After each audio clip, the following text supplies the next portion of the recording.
कोई भी कार्य करने से पूर्व जब कोई शुभ कर्म, सत्कर्म, पुण्य कर्म हम करते हैं तो गुरुजनों से जाके मिलते हैं। क्यों मिलते हैं? कि वही सन्मार्ग दिखाने वाले हैं।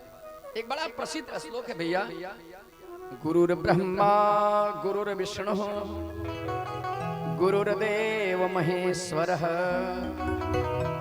गुरु साक्षात् परम ब्रह्म तस्मै श्री गुरवे नमः।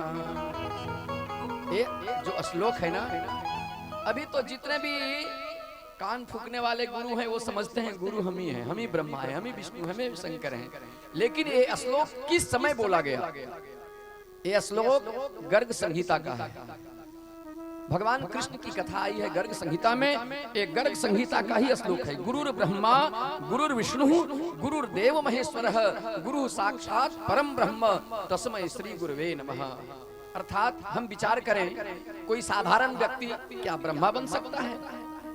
गुरु ब्रह्मा हो जाएगा, गुरु विष्णु हो जाएंगे, गुरु शंकर हो जाएंगे, और इतना ही नहीं, अंतिम में कह दिया गुरु साक्षात परम ब्रह्म, अर्थात पूर्ण ब्रह्म परमात्मा भी हमारे गुरु ही हैं। तो कौन से गुरु? वह कौन गुरु के बारे में कहा गया कि गुरु ब्रह्मा है, गुरु विष्णु है, गुरु शंकर है, गुरु साक्षात परम ब्रह्म परमात्मा है? गर्ग संहिता का श्लोक में निरूपण किया गया। सुनो गुरु कौन है?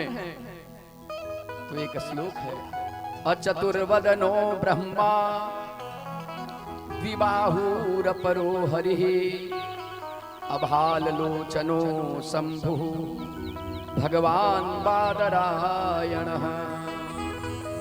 ये जो श्लोक लिखा गया या तो कहा गया, किसके लिए कहा गया?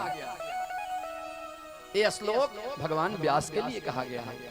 भगवान जो व्यास हैं, जो 18 पुराणों की रचना किए हैं, भगवान व्यास के लिए सभी ऋषियों ने, महात्माओं ने एक ही स्वर में कहा, हे गुरु आप ब्रह्मा हो, हे गुरु आप साक्षात शंकर हो, हे गुरु आप साक्षात विष्णु हो, और इतने ही नहीं आप पर ब्रह्म परमात्मा हो। और उसी श्लोक के नीचे दर्शाया गया किसके लिए? अचतुर्वदनो ब्रह्मा। गुरु कौन है? ब्रह्मा है। कैसे? बोले यद्यपि 4 हाथ नहीं है, फिर भी वह पूर्ण ब्रह्म परमात्मा के स्वरूप में भगवान व्यास जो है साक्षात ब्रह्मा के स्वरूप में है। ब्रह्मा भी माना गया भगवान व्यास को। अचतुर्वदनो ब्रह्मा, फिर द्विबाहुरपरो हरिः, मात्र 2 हाथ हैं, लेकिन फिर भी गुरु साक्षात विष्णु के समान है। क्यों? भगवान बादरायणः, भगवान व्यास के लिए यह कहा गया।